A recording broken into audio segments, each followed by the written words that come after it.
Continuing with our talk, the first thing we need to understand that Allah is extremely merciful. Allah wants us to succeed. We need to have this in our minds. The nature of Allah for our consumption is to be deduced by our own nature. So as parents, if we want our children to succeed, and we constantly forgive them in order to encourage them to succeed, and as instructors, we want our students to graduate and their success reflects our success, then that is the very nature of God instilled within us. The only difference is that God is a blind lover. We love through limitations. No matter how unconditionally we love, there is certain limits, but God has no limits. We forgive, but God is all forgiving. Yes, otherwise God would not remain God by definition. And of course we can't worship a God who is not all merciful and all forgiving, and who cannot forgive someone. Even if there's a state that is unforgivable state, God can overpower that state. Just want to construct this prelude. When the Prophet came, he came to people who were monstrous, not all of them, but majority of them were monstrous people. They saw no problem in killing, in bloodshed, in violation or violating human rights, even burying their own daughters, in ongoing vendettas over petty things. These were people in action ungodly, and their souls were infected, like to the highest degree, shrouded in veils of darkness. What was his method of purging them and bringing them out of that state? He said, I'm wiping the slate clean, start afresh. If you say La ilaha illallah, God will forgive you. Do you know how empowering that is? If you say to a student who's been failing consistently, if you say to the student, don't carry these burdens on your shoulders, I'm forgiving you, everything start afresh. That is so empowering. And that forgiveness from God comes at every moment and at every instance. It only requires us to make that switch within ourselves and give a commitment to God, and it's all done. We heard about Hazrat Hur. He was destined to die at a particular time on the day of Ashura. The choice was entirely his. He could have lived for those 4 hours in the morning, being on the side of Umar ibn Sa'd. He could have chosen to live those 4 hours on the side of Imam Hussein. He made a choice. And he changes his destiny through God from somebody who would be flung into the inferno of hell to someone who gloriously claims his status alongside Imam Hussein and alongside the Prophet of Islam, and becomes an iconic figure for all of us. He made that switch. He was the proximate cause for Imam Hussein to be trapped in that wilderness, was he not? Yet, when God changes things, everything changes. Now Hur becomes a cause for providing us with a savior through whom we can sail our ship to the shores of safety for all eternity. And Hur was the cause of it. See how it changes it all. Whereas on the other hand, Umar ibn Sa'd spends the few nights before Ashura in deep reflection, especially on the night of Ashura. His son reports, he said, should I kill Hussein and bear the burdens unforgivable?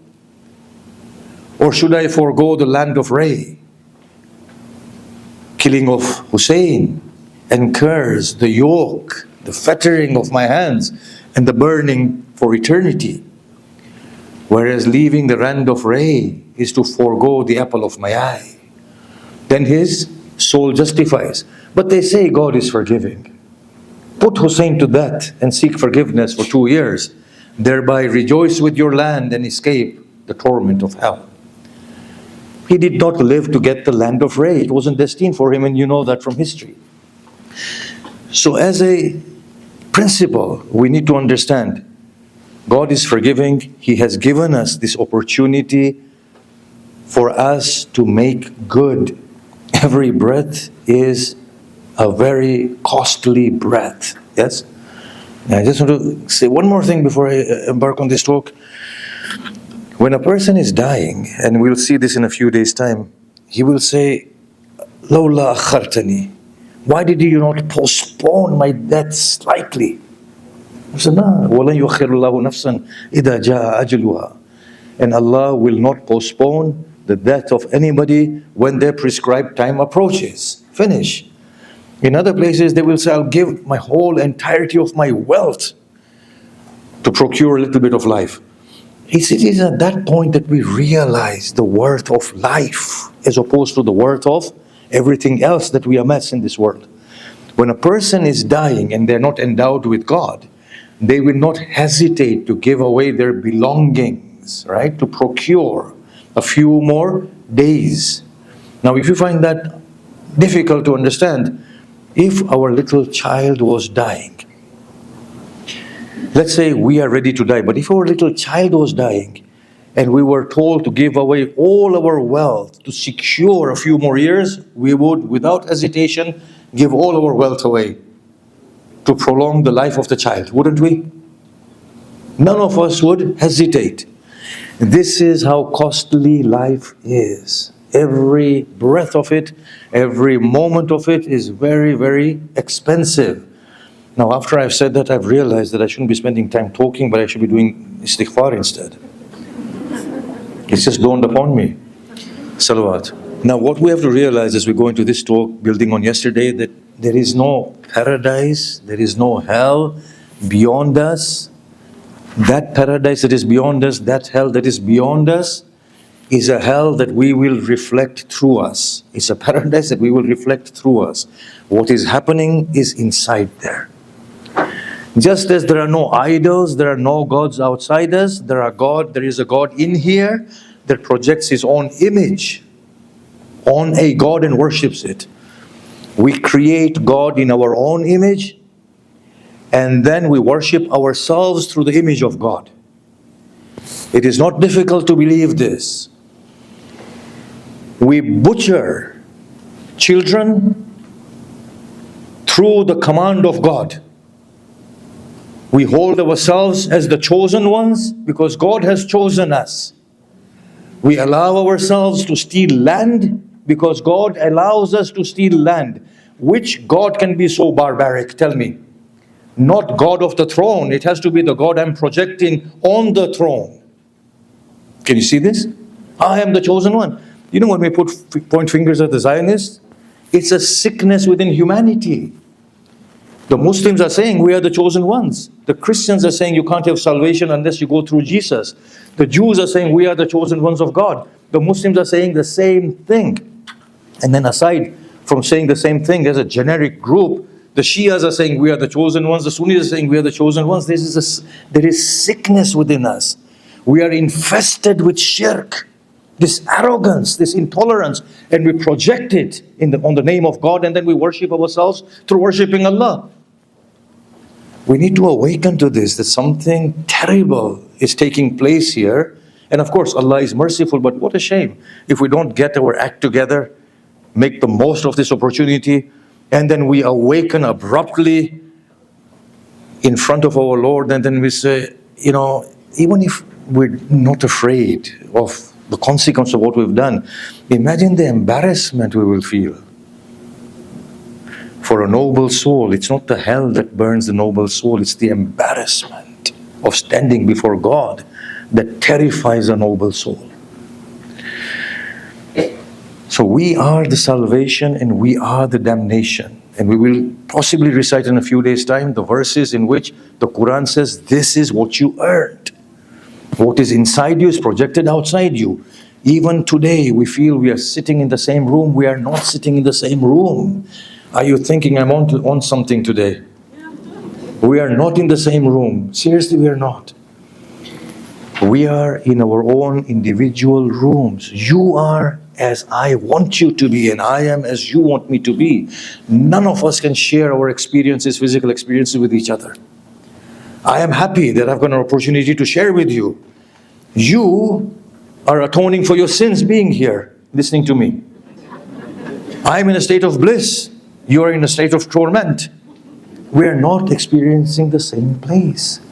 It's the inner being that determines what the outer being is experiencing. No two people will share each other's hell, and no two people will share each other's paradise. And you're saying, thank God I won't have to listen to you in paradise again. What happens here is that we need to dig deep inside and awaken. We have to understand what is happening to us. Now, religion teaches us to hate ourselves, to loathe ourselves. Taqwa means this and taqwa means that and taqwa is just a pill that we have to take. Think about this taqwa, religious taqwa, pray this much and fast this much. And so I was saying to people that you can't fast for 18, 20 hours. This is ridiculous. It's a meaningful fast. And so the verse of the Quran says that God will give paradise to Christians and the Jews and the Sabians in two places, in Surah Baqarah, and then I believe in Ma'idah, towards the end of the prophetic mission. The Jews and the Christians don't fast, right? So they'll go to paradise. So this particular person got very offended. He was a speaker, and you know, I do get sent these beautiful clips. So he said, I have fasted for 20 hours, the other guy hasn't fasted for 20 hours and is still going to get into paradise. How is that right? I said, the fault is of your parents. Had they been Christians, you wouldn't have had to fast and go into paradise. It's their problem that they got you out into Islam. Think about the way we are thinking. I fasted for 20 hours, so I have to be in paradise. A soul that is in paradise is a soul that wants to forgive all their enemies. Come on. I would much rather fast, although I'm just saying this, I don't mean this. I would much rather fast so that the Christians and Jews can get into paradise. I'll never do that because I can't even fast the normal fast. It's just a sentiment.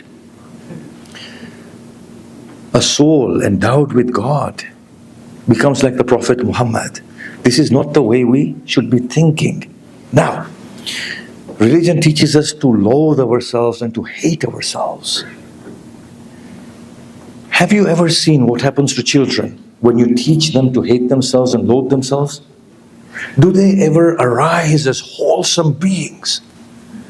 They are unfulfilled. They never grow into adulthood properly and wholesomely. We are always telling them off. How does that work? In there is a child. In there is a child. And we, the mind, are the parent. Charity begins at home. This is the first person that deserves charity. I'm giving a long prelude, forgive me, but there's a reason why I'm doing this. Now, when you look at children, and you look at their habits, you know, we make a big mistake. We say these children are not turning out to be good. What we don't know is that they are a reflection of us. Whatever we are, we've passed on to those poor little souls. The mess is inside me, that kid is reflecting it. Compounded with my wife's mess, she's good. But you get two messy people producing a great mess. I said she's a good person, yes? It's not to do with me. So now, we say our children are not good. We then torment them, chastise them, force them, you know, do this, do that, don't do this, don't do that. We are ruining the whole person. The essential teachings, spiritual teachings of the Prophet no longer exist. The Prophet Isa's essential teachings have gone. Prophet Muhammad's essential teachings have gone. All we are remaining with is a false sense of taqwa, which is the worst thing ever. It's the worst thing ever. Imagine, we've got so much taqwa that we can't forgive. Tell me, had we not been in this religion, would we ever make sense of a religion in which there is ceremonial cursing? We sit down and say, Allah curse this person, Allah curse this, 100 times curse them. Ceremonialized cursing, does it make sense to anybody? Had we not been born in this religion, would you make sense of the cursing ceremonies? We wouldn't, would we?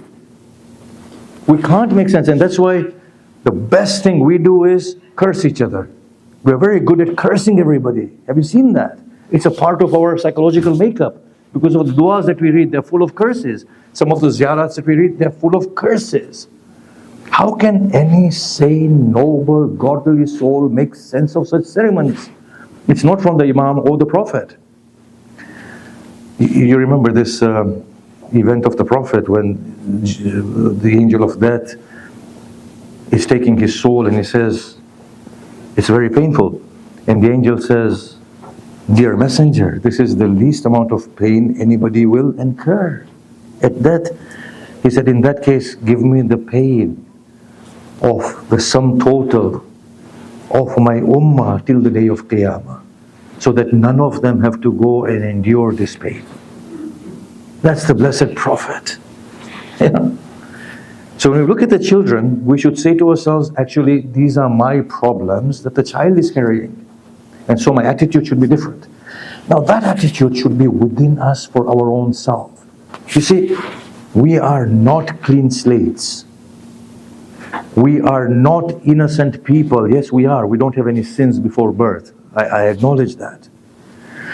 But we come through means into this world. Our parents, their parents, their parents. We come with full carrying burdens upon our shoulders. Yes? We do not come as innocent people. There is so much mess inside us at a human level. When this mess begins to reveal itself, the only way to rectify it is to create a distance. Is to say, I am not this.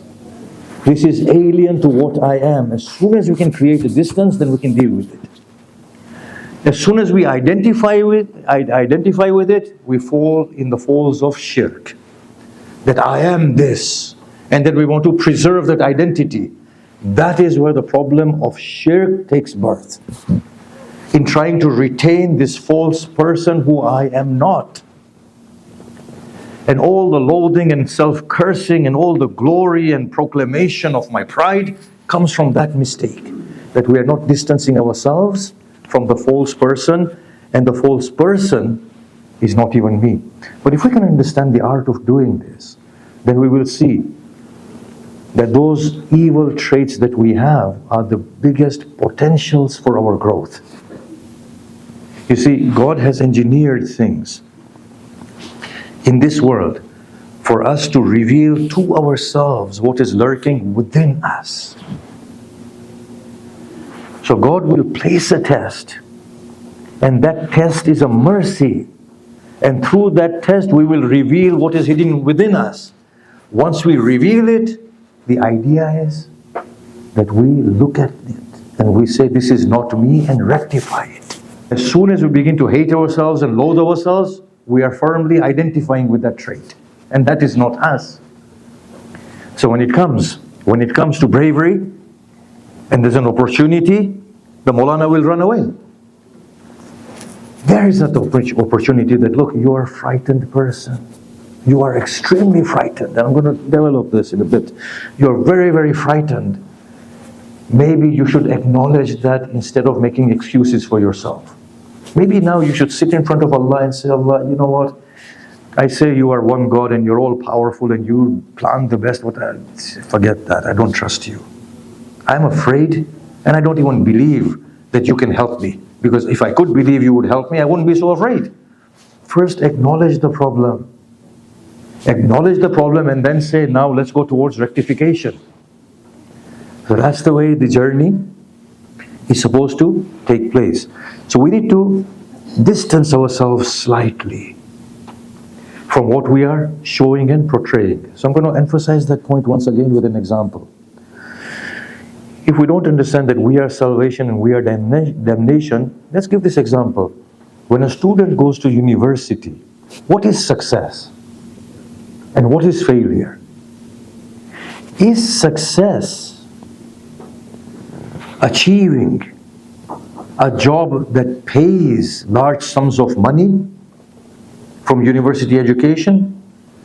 Or is success actualizing the knowledge potential of the education? Can you see this? If you actualize the knowledge potential, you have gained substantively from within. The money that comes is a mere effect of that success. Can you see that? The success is internal, not external. We have mistaken paradise to be success. Success is in there. Paradise is just a reflection of that success. What is failure for a university student? To fail to actualize their knowledge potential. It is not to get a mundane job after that. That mundane job that they get is merely a reflection of the real failure. Hell is mere reflection of what we have become from within. In this journey, we are constantly supposed to peel ourselves from our false identity. Constantly look at ourselves. Constantly say, I am not this. It's a false person that is surrounding me. Imagine the amount of time we waste crying over things that don't make any difference. Imagine how much we worry. Think about this, how inconsistent that is with the notion of worshipping one God. That shows we are in a state of shirk. You know, I remember how many times at nights I've lost my sleep due to the worry of what will happen in terms of a particular event in the morning. And then I began to realize that, oh, but I don't know if the morning will come. I don't know if the morning will be there. And then I said, how foolish. I believe in Allah. I believe He can do everything. Think about this. I'm worried about what will happen in the morning, and I can't guarantee the morning will come. Can you see our state? How much we worry and we are anxious and we say, La hawla wa la quwwata illa billah. There is no La hawla wa la quwwata illa billah. We are worshipping our God that is insecure within us. We don't have a God that is almighty. Hussein's God was Hussein's God, not my God. Yeah? I'm worshipping a feeble image of my own self. So we have to take account of ourselves very deeply, see these things, acknowledge them, and then assess them and work through them and peel ourselves. So when we say meeting with God is not to go towards Qiyamah and seeing God on the throne. If we don't meet and find union with our God today, that God is not to be found tomorrow on the day of Qiyamah.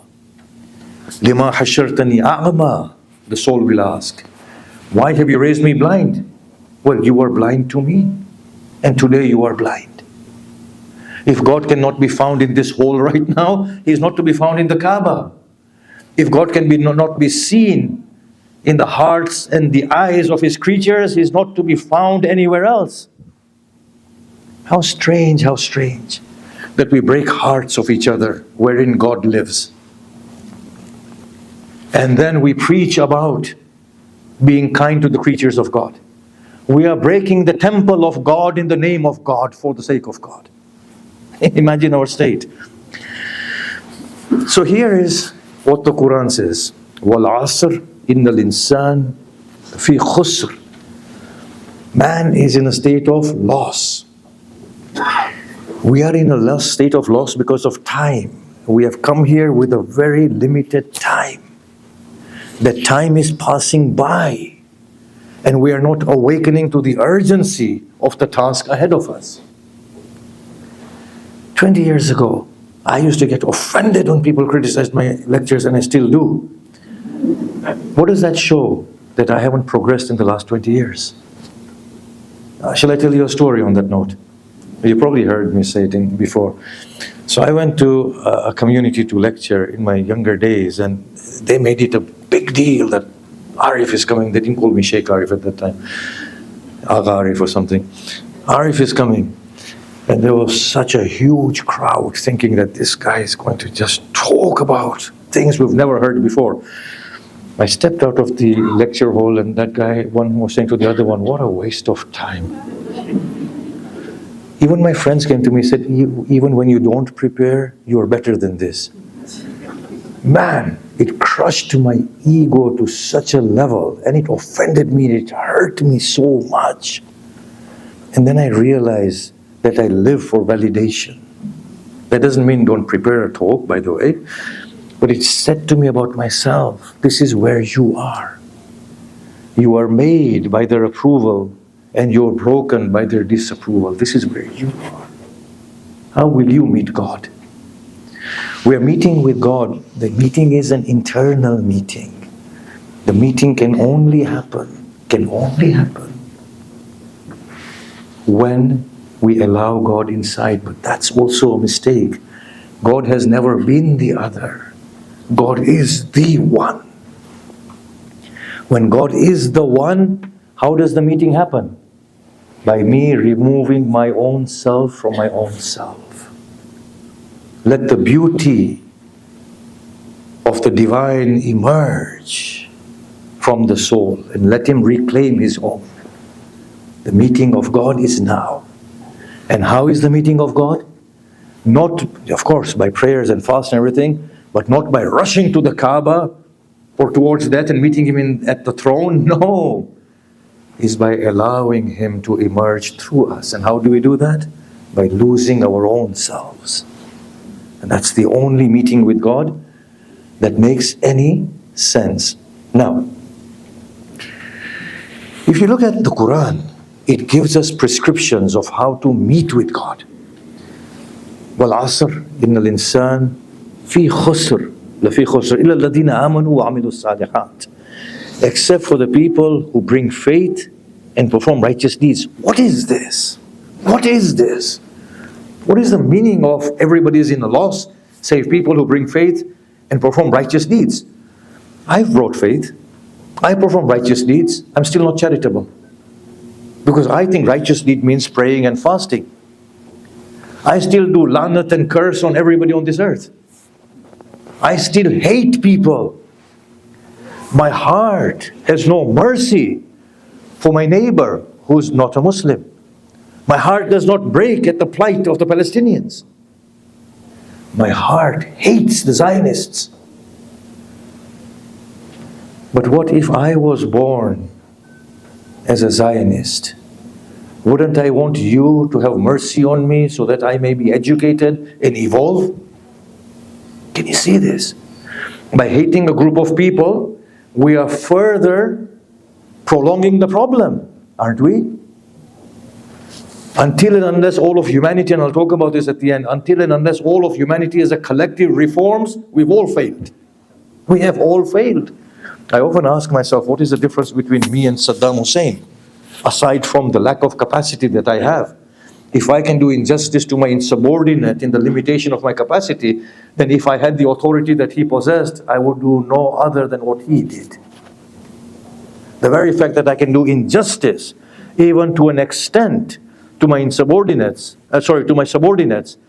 then I can kill people at will if I'm not to be held to account.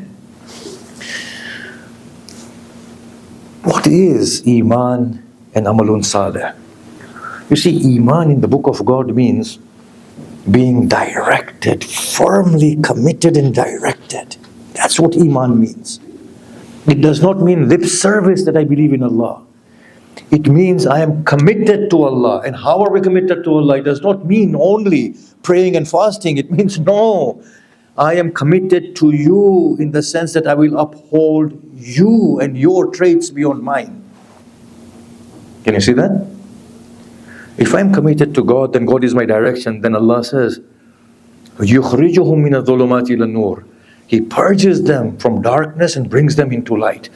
He purges them from insecurity and makes them secure.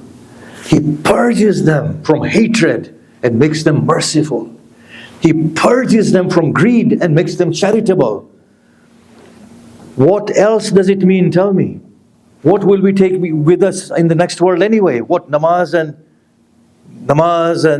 don't do that. Namaz and fast and have you not heard the hadith of statement of Imam Ali? How many people fast only to receive hunger and thirst from it? How many people stand at night in prayers only to receive swollen feet from it? And how many people pray the Quran only for the Quran to curse at them? Good deeds don't mean these things that we've understood, although they are good deeds and we need to understand their potency. Iman means direction towards God. Allah, I'm committing myself to you. What does this commitment mean? Do robotic actions. No, this commitment means I'm giving myself over to you. What does it mean I give myself over to you? I will let you and your beauty prevail through me. And I will now finish off my limitations and embrace your beauty. When I'm committed to you, it means you have to prevail through me, to an extent that I am no longer, it is but you, O my beloved. This is why Hussein embraces Hur. If it was me, I often ask myself, Hur, looking at you offends me. It's because of you I'm trapped here. I would rather face you in battle and put you to death in order to relieve my soul of the rage that I feel at you. This is me. Hussein says, the man who committed the crime is no longer. This is a new being altogether. He embraces him. So Iman means, obviously I'm not going to finish this, so Iman means commitment to God, directedness to God, God-centeredness. Now when that direction comes, then the good deeds begin and the soul begins to relieve itself of its falsities and false personalities and begins to embrace Allah subhanahu wa ta'ala. Now just clarify that through hadith, right? Hadith Qudsi says, if you want me to forgive you, forgive others. If you want me to feed you, feed others. If you want me to give you a shade on the day in which there will be no shade, give shelter to others. If you forgive others, I will forgive you. Do you know why? Because when we forgive others, it's God showing His self. But what good is that prayer after which I am as hateful of others as I was at the beginning of prayer? What good is that prayer? If I'm as insecure as I was, as I am still as greedy as I was, I don't have the strength to tell the truth, and I'm as scared as I was at the beginning. That does not constitute amalun salih. The Prophet said, according to the Quranic verse, that prayer is accepted, the one after which you become a better person. How do you become a better person? Obviously your evil traits are removed. So Iman billah means directedness to God, and for this God to commit to the real God, that I'm giving myself up and I'm embracing you instead. I will not now want anything beyond you. I'm going to discuss this properly, but if we can't embrace the destiny of God, then what God do we believe in? That's the ultimate test that Hussein faced, and we will talk about it. Now let's talk about righteous deeds. The biggest righteous deed is devotion to Allah, sajda, namaz. If only we could understand. The only way to break the great idol is for the idol to fall into prostration in front of the great one. To break itself. I am, but before you, my wajh, my face, which is the most prominent feature of my being, with which I take glory and pride, kisses the dust and humiliates itself in front of you, O Lord. It's such a powerful gesture to break the idol. And we need to do this consistently until the idol inside begins to relent. I'm just pointing at a few levels of good deeds, and my time is finished. Oh Allah, I perform this for your sake. That's a good deed. Deeper than that is, oh Allah, I thank you for the opportunity of allowing me to serve in your name. Deeper than that, oh Allah, I am not worthy of this blessing that you allow me to work in your way. I'm not worthy of it. And the soul is humbled. And deeper than that, to say, oh Allah, It is you. I am but an instrument in your hand. I have not done anything. And my debt to you increases. Allow me to thank you for doing this good deed through me. These are the levels of good deeds when the soul begins to relent and fade away in Allah subhanahu wa ta'ala. Hussein ibn Ali was asked for charity. He gave with one hand from behind a veil and he shed tears. He says, "Oh man, this was yours. Forgive me if it's not enough." If you ask Hussein, "What price do you want for giving your head?" He will say, "How can I thank Allah for allowing me to be the one whose life He chose? I am so indebted to God." The Prophet is supplicating to Allah. In the depths of the night, Bibi Aisha goes to him. She said, "Why are you asking Allah and pleading to Him so much, whereas He has revealed in Surah Fath, He has forgiven you all your sins, those that have gone and those that are to come." He said, "Aisha, should I not be a thankful servant? I will say, oh Rasulullah, what has He given you for you to thank Him? He has given you nothing but troubles." Rasulullah is saying, "He has given me the opportunity to be with Him." Then Hussein says, "What has he lost? The one who has found you. And what has he found? The one who has lost you." So here is the sister of Hussein, constantly preoccupied with her Hussein. "Oh Hussein, why are there no helpers with you?" "But oh sister, who may I call on this day?" "Call Habib." On the night of Ashura, "Hussein, are you confident that they will die for you?" I'll say, "Oh sister, oh Zaynab, even if you get 1,000 people to die for your brother, he is going to be killed. He is not going to be spared." It does not sit in her mind. Imam Hussein reads some poetry on the night of Ashura or on the eve of Ashura, and Zaynab, realizing the meaning that Hussein is going to die, loses consciousness. And she says, "Oh brother, then that means you're going to be killed." I will say, "Zaynab, have you not understood that your brother is going to be snatched away from you?" She is refusing to believe. On the day of Ashura, after the combat comes to a stage where they are now fighting in accordance with Arab tradition, single combat, Zaynab comes to her sons. She says, "I would like you to give your lives for my brother." And they said, "Oh mother." We go to him. He turns his face away from us, knowing what we will ask him. Now I'm going to recite the popular narration, and I believe these are human sentiments and we shouldn't be so hung up about Masaib. She says, "Fizza, although I said it's a popular narration, listen with your hearts, listen with your hearts.